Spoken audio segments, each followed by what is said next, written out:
Hey everyone, welcome back, and welcome to my school setup. This is not much of a setup, to be honest. I'm on the laptop, and frankly, not even my the overlay on the OBS works on my laptop quite as well because the dimensions are different. Uh, but uh, but yeah, I'm in my room. If my roommate interrupts at some point, he's not in the room yet. But if he does come in, then I'll have to stop and start again. But all that is part of the game. Well, not the game of chess, but the game that I'm playing here, recording from school. But yeah, here today I wanted to show you a fascinating game that I just played, and it is remarkable that well, can't say anything about it. I'm just going to show you the game. It's remarkable. It really is a remarkable game here. Once again, sorry for the slight kind of wonkiness with the overlay. You can see like the M from the chess.com on the side. I couldn't figure out how to get that to go away without like leaving a giant black space in the middle of the camera. So a lot of weird stuff going on. But let's just dive into the game here. So wait, is this gonna work? Okay, hopefully this works. I'm gonna test it afterwards. But yeah. So this game was interesting. Again, I had the white pieces. I played a Queen's Gambit, and we get this E5 move, which I haven't seen before. And actually, of course, I've seen it before, but I don't know exactly how to play against it. I take the pawn here, which seems like a normal enough move. And then after D4 here, I play knight to F3. And then here, knight C6 is played. And here I play a bad move. I play e3 already, which is a mistake because of this move bishop to b4 check. And now you can see that if I block with my knight on d2 like I would like to do, then the pawn takes here, attacks the knight after take back with the pawn here. This diagonal is opened up. This knight is pinned. Everything is quite awkward. So instead I choose here to defend with the bishop. And after pawn takes here, again, if I cannot take here with the bishop, I would like to, but I can't because I would hang a king, which we don't want to do. So if I take here, though, after this, even actually this would be bad. This would be fine, but pawn takes f2 check here. And if I take, then I lose the queen here. So I would have to go king to e2 here, and this would be quite a devastating position to land myself in out of the opening.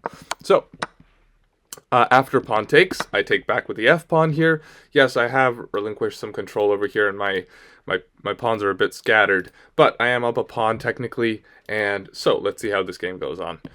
We trade in the center with the bishops here. The queens also come off. The knight takes, and now we get the bishop to f3 here. Sorry, not f3. It wants to go to f3 in a second, but g4.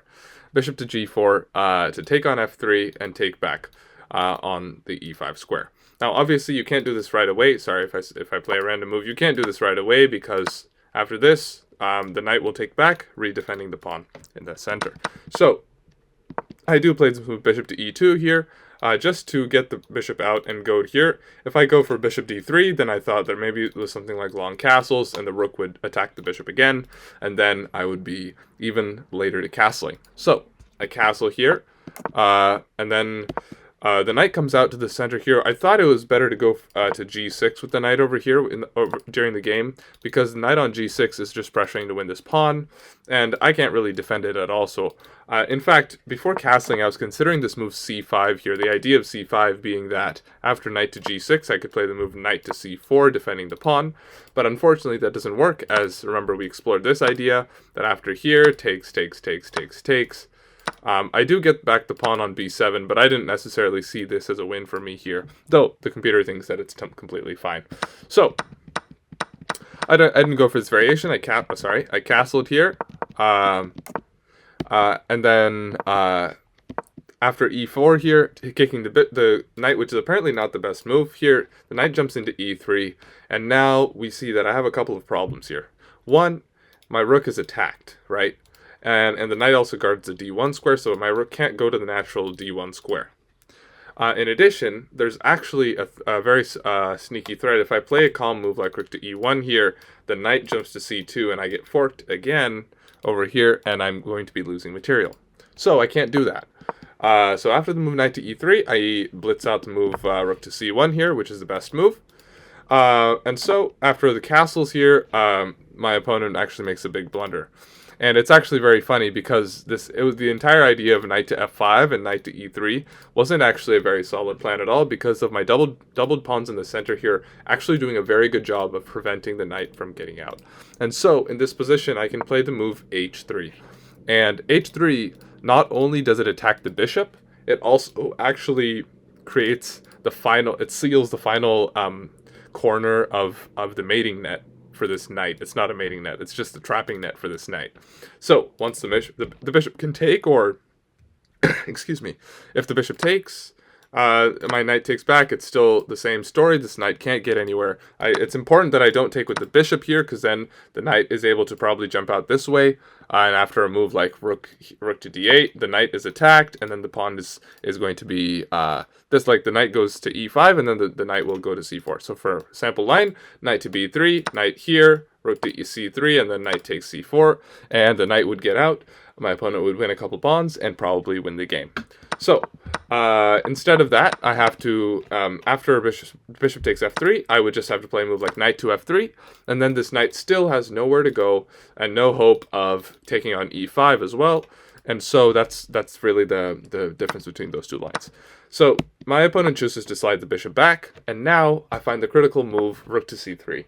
And this move just simply traps my opponent's knight here in the center of the board with nothing, no scope for anywhere to go. My opponent tries this weird try with knight takes e5 here, hoping maybe for takes here and then bishop takes here. It is notable that I could actually just go for this variation and take the knight. And after this, when the bishop goes out, it's simply a good position for me. Let's say if we go for something like this, f takes g6, I'm simply up a horse here, and I can put my horse wherever I want. I can trade a pair of rooks, and I will very happily win this game. Instead, what I choose to do here, though, is simply take with the rook, and then after a trade here, I take with the knight again, so that the bishop continues defending c4 here. And then, when the knight moves back, I play this move c5, and the idea of c5 is to move the bishop out to this side of the board, and also to prevent my pawns from being fixed on the light squares. It's not the best move, but it is certainly a good idea. And then now after c6, I play b4 here, just cementing my structure on the dark squares over there. After the rook comes to the center, here I play a very interesting move. I play the move king f2. Again, I wanted to play rook here. Sorry, a move back.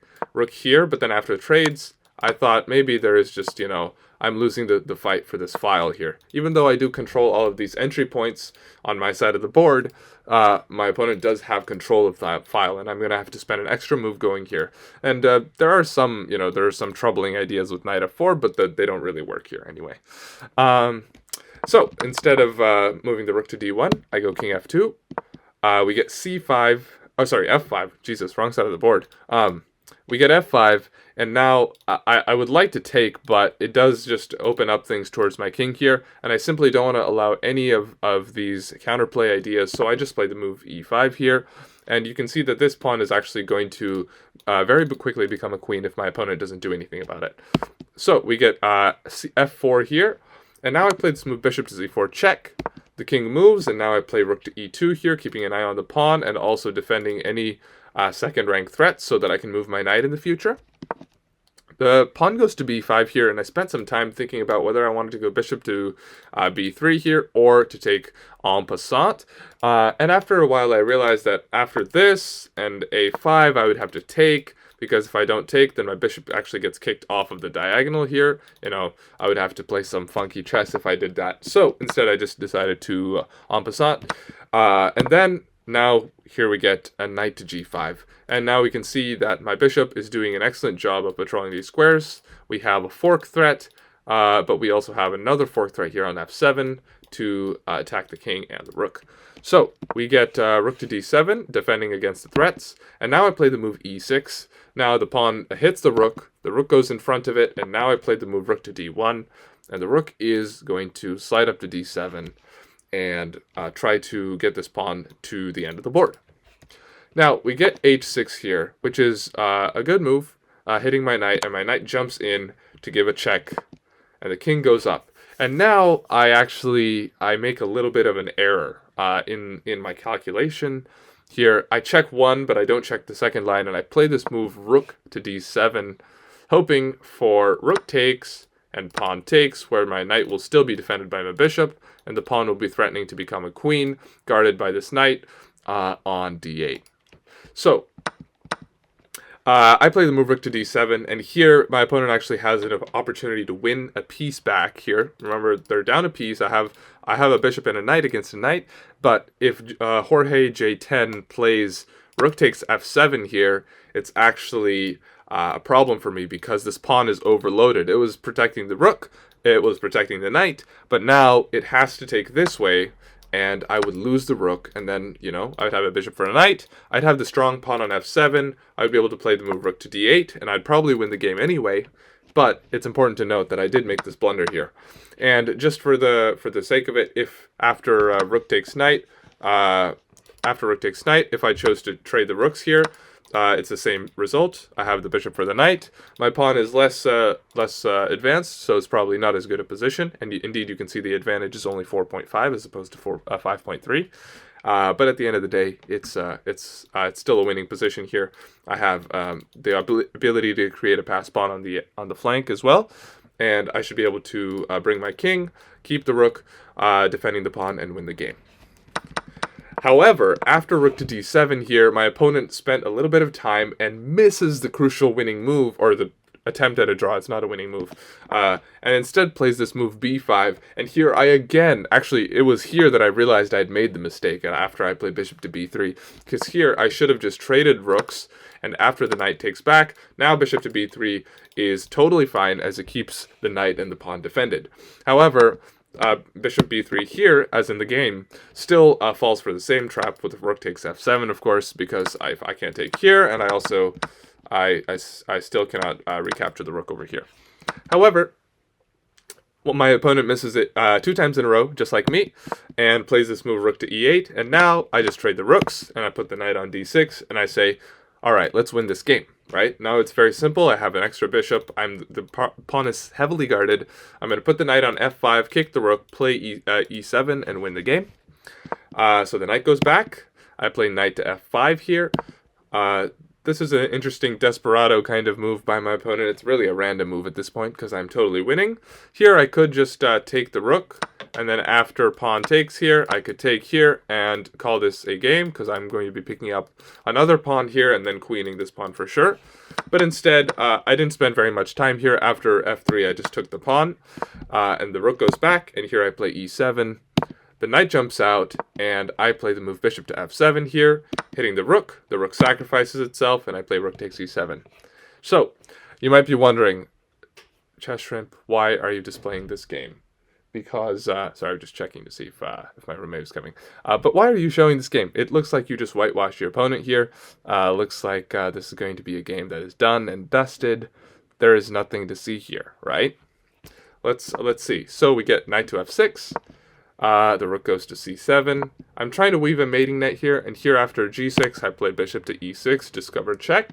The king goes back, and here, immediately after playing the move I played in the game, I realized that I missed mate in 3 here with knight to h4, because there's simply no way to defend g6 anymore. You can't play g5 because of knight to g6 mate, and if you try, there's literally nothing else. The king can't go here, the king can't go here or here.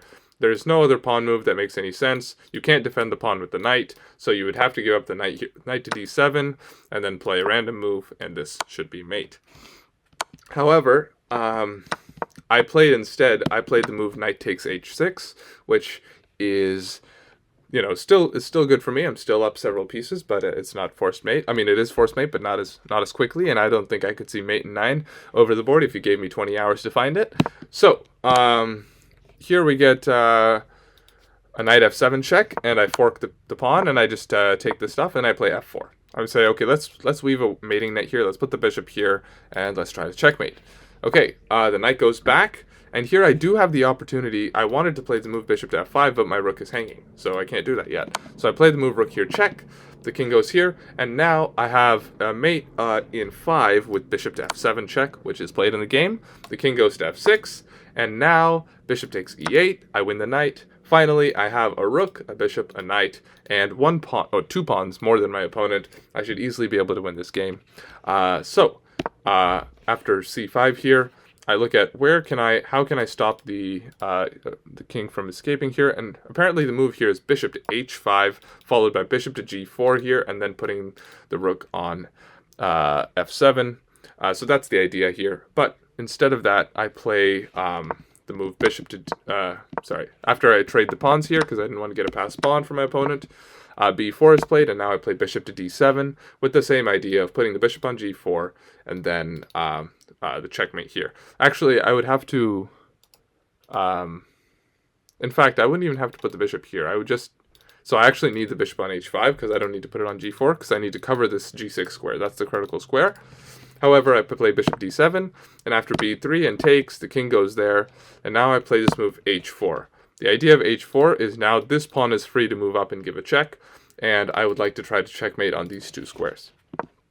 King goes up, now I play b4, the king goes back, and now I play f5 check, which I actually thought was mate, because I just wasn't paying attention to the fact the king could go back to f6, and now I have to give another check, and I started chasing the king around because I'd let it get out, and now, again, I was kind of annoyed at myself that I'd missed the knight h4 opportunity earlier with the knight jumping here and then to g6 for mate. So here I sacrifice my knight to make a queen. He doesn't take.